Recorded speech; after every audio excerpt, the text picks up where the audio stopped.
Today we're looking at the PUPGSIS T12 gaming audio mixer. So let's check it out.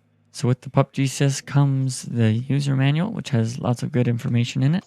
You also get a USB-C/A cable to USB-C to plug in to the back here. I'm just using another one that I already had. And you also get an audio aux cable, TRS to TRS. And of course, you get the mixer itself.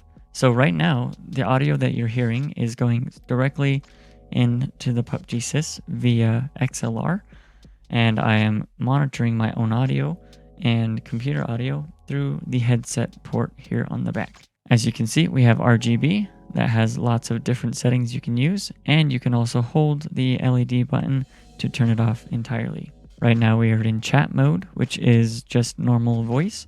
If we go to Pro, we have some interesting reverb, and song is some interesting reverb, but they are very similar. There's just a very slight difference. But we'll go back to chat. Also, for some additional features, we have some auto tune that will allow us to go through A through E flat, the whole scale range, and we can cycle those up and down. And if we're done, we can go back to chat. Also, my mixer came with an update sheet inside that tells about a new update to the electric button.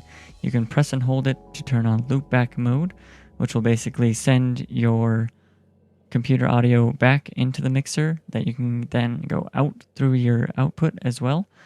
So just a little bit of extra functionality there. We also have a voice changer that allows us to go through male, female, robot, monster, baby, and older.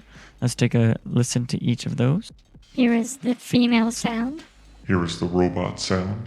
Here is the monster sound. Here is the baby sound. Here is the older or elder sound. And here is the male sound. Also, when you click each of these buttons, there's a little voice that tells you what mode you're changing into.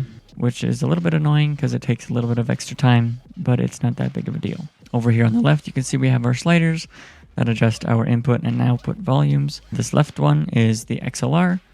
This mic 2 is the 3.5 millimeter input microphone levels.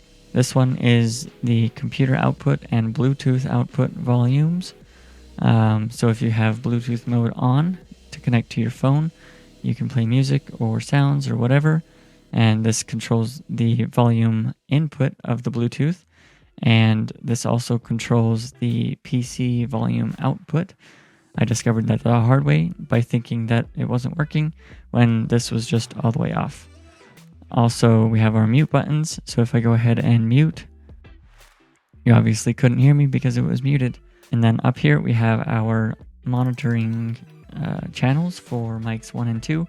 So by default, each of these lights are off, which means that the monitoring is activated, which is a little bit backwards to me, but it's not a big deal. So right now I'm hearing myself through my microphone input, which is helping me make sure that my levels are good. And if I click that, now I'm no longer hearing my own voice through my headphones. And this volume knob controls the volume of the headphones. And on the front, we have 2 headphone outputs if you have 2 people that need to monitor audio, like for a podcast setting. And on the back, we have XLR input, a 3.5 millimeter input, a headset in and output. If you have a headset that has its own microphone built in, you can use that for input and output of that. And then we have a auxiliary in if you have a 3.5 millimeter input that you want to feed in to here.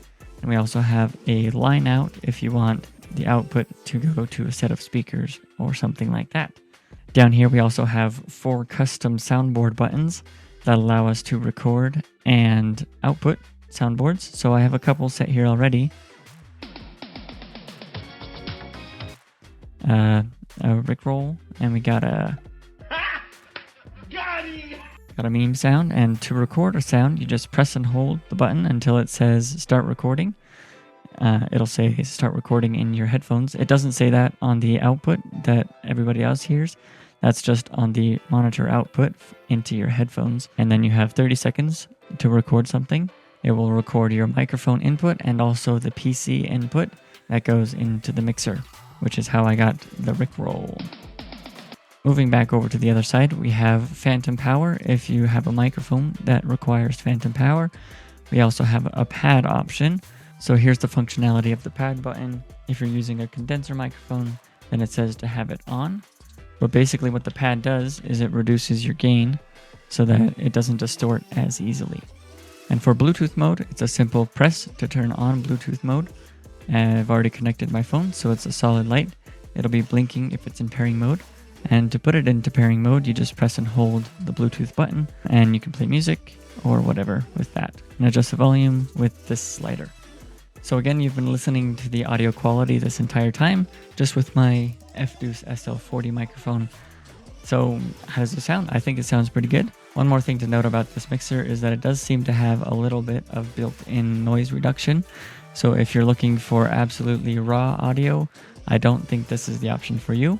But for me, I think it'll be very useful because the noise reduction that I use in OBS doesn't sound great for when I'm streaming.